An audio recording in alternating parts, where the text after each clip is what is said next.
Food bound orange plant को report कर दिया। हेलो एवरीवन, कैसे हैं आप लोग। आज मैं अपने गार्डन में आपको मेरा ऑरेंज का प्लांट दिखाने वाला हूं, जो कि अब ये रूट बाउंड हो चुका है। ये प्लांट ऊपर से देखने में नॉर्मल लग रहा है और ग्रोथ भी कर रहा है, लेकिन असली प्रॉब्लम नीचे छुपी है, रूट्स में। अगर आप प्लांट को नीचे की तरफ से देखें तो ये रूट बाउंड हो चुका है। इसका मतलब ये है कि प्लांट रूट बाउंड जो है, जब प्लांट रूट बाउंड होता है तो ग्रोथ धीरे धीरे रुक जाती है, लीव्स छोटी रह जाती है, नए शूट्स नहीं आते और फ्रूटिंग फ्रूटिंग तो ऑलमोस्ट बंद ही हो जाती है। आज के वीडियो में हम इस प्लांट को पुराने पॉट से निकाल कर नए पॉट में, बड़े पॉट में शिफ्ट करेंगे, ताकि इसको मिल सके फ्रेश सॉइल, फ्रेश स्पेस और एक नई लाइफ, जो हैवी फ्रूटिंग के लिए काफ़ी ज़रूरी है।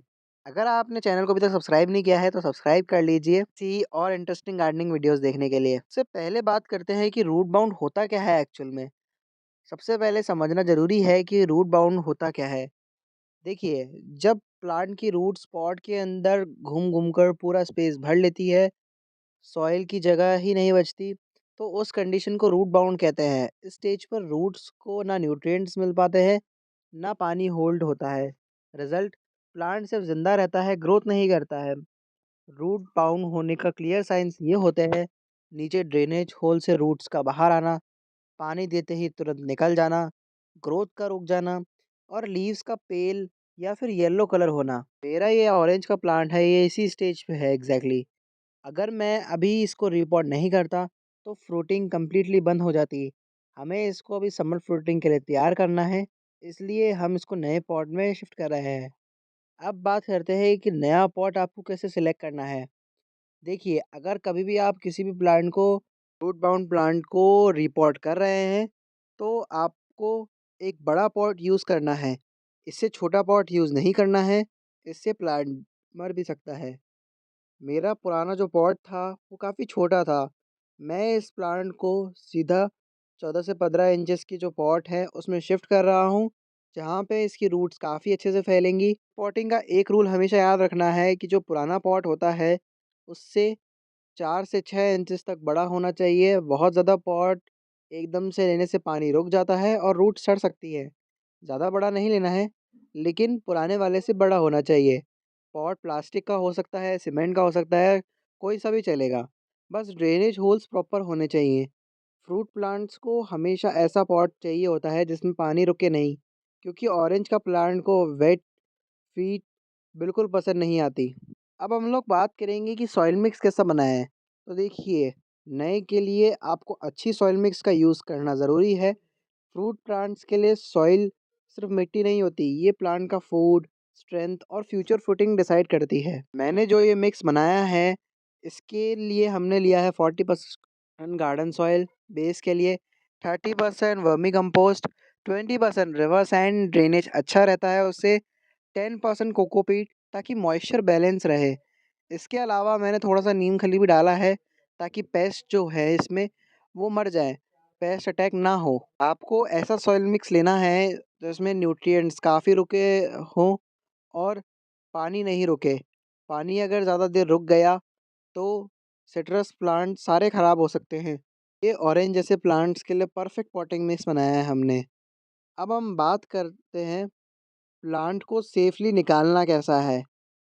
देखिए, ये काफ़ी सेंसिटिव पार्ट है। हमेशा रीपॉटिंग से पहले हल्का पानी देना चाहिए, ताकि सॉइल सॉफ्ट हो जाए और रूट्स को डैमेज ना हो और जो प्लांट होता है वो ट्रांसफर शॉक में ना जाए। पॉट के साइड को धीरे धीरे प्रेस करना है और फिर प्लांट को बेस से पकड़ के जेंटली निकालना है। यहाँ हमें ये चीज़ ध्यान रखनी है कि रूट्स ज़्यादा टूटे नहीं। जैसा कि इस प्लांट में है, रूट्स जो है वो काफ़ी बाउंड हो चुकी है। सबने पूरा सर्किल टाइप ही बना लिया था और ये क्लियर प्रूफ है कि प्लांट जो है वो रूट बाउंड हो चुका है। इस स्टेज पर अगर आप अभी इसको ज़बरदस्ती खींचेंगे तो रूट्स टूट सकती हैं, इसलिए पेशेंस बहुत ज़रूरी है। आपको थोड़ी-थोड़ी इसकी रूट्स को लूज़ करना है और धीरे-धीरे जेंटली निकालना है, बिना ज़्यादा रूट्स को डैमेज किए। हमने जो रूट्स को थोड़ा-सा फ्री करा है, ध्यान रहे ये कोई हेयर कट नहीं है, बस आउटर रूट्स को जो है हाथ से हल्का-हल्का सा लूज़ करा है।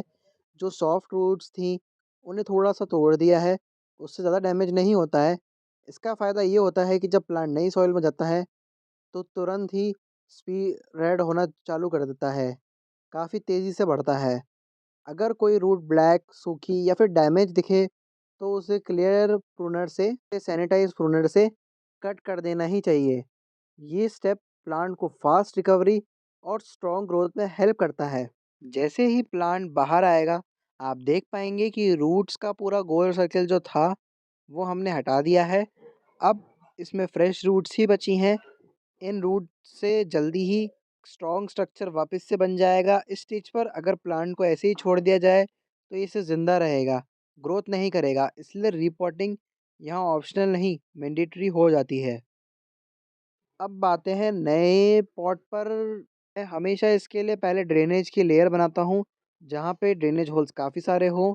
और यहाँ पर मैंने ब्रोकन टाइल्स और थोड़ा ग्रेवल यूज़ किया था। इसका काम पानी को तुरंत बाहर निकालना और जो न्यूट्रिएंट्स वाली मिट्टी है उसको डायरेक्टली बाहर नहीं निकालना। फ्रूट प्लांट्स को पानी रुकना बिल्कुल पसंद नहीं आता। अब थोड़ा सॉइल मिक्स डाला है और प्लांट को बिल्कुल सेंटर में सेट किया है। प्लांट का स्टेम वही लेवल पर रहना चाहिए जहाँ पहले था। अगर इस ग्राफ्टेड प्लांट को आपने पूरा ही मिट्टी के अंदर दबा दिया तो ये ग्रोथ नहीं करेगा अच्छे से। ज़्यादा डीप लगाया तो स्टेम का रूट ख़राब भी हो सकता है और ज़्यादा ऊपर लगाया तो रूट्स एक्सपोज हो जाती है। इसलिए बैलेंस बहुत ही ज़रूरी है। साइड से सॉइल इसमें डालते रहना है, हाथ से हल्का सा प्रेस करना है, ज़्यादा ज़ोर नहीं लगाना है, बस इतना कि एयर पॉकेट्स ख़त्म हो जाए। और अब बात करेंगे कि इसमें ट्रांसप्लांट शॉक से कैसे बचाएं इसको। देखिए दोस्तों, रीपॉटिंग के बाद सबसे ज़्यादा प्लांट को डेंजर होता है ट्रांसप्लांट शॉक का। इसलिए इसे तुरंत हैवी पानी नहीं दे रहा हूँ मैं, बस एक नॉर्मल डीप वाटरिंग कर रहा हूँ ताकि सॉइल रूट्स के अराउंड सेटल हो जाए। प्लांट को सीधा तेज़ धूप में नहीं रखना है, ये काफ़ी लोग कर देते हैं, ये सबसे बड़ी गलती होती है। कम से कम 4 से 5 दिन की ब्राइट शेड या फिर मॉर्निंग सनलाइट में रखना है इसको। इसको हमारे जो बड़े प्लांट्स हैं उनके साथ में रखा है ताकि इस पे जो हो धूप है वो कम से कम आए।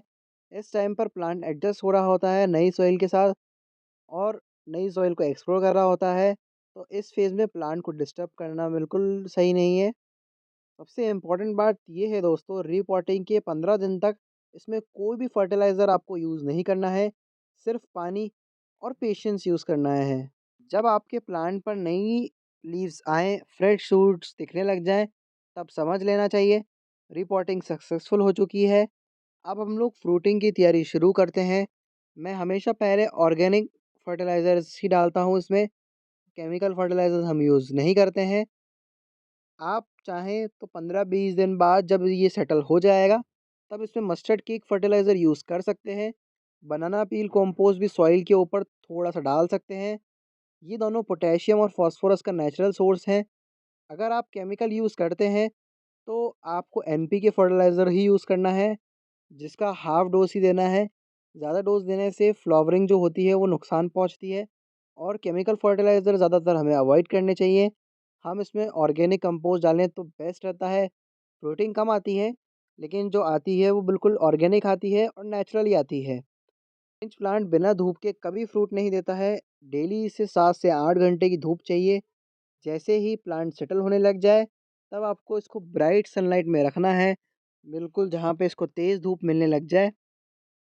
अगर आपने भी ये सारे स्टेप्स सही से फॉलो किए, तो 20 से 30 दिन में फ्रेश ग्रोथ दिखना स्टार्ट हो जाएगी और जो हमारा प्लांट है, वो नई फ्रूटिंग के लिए तैयार हो जाएगा।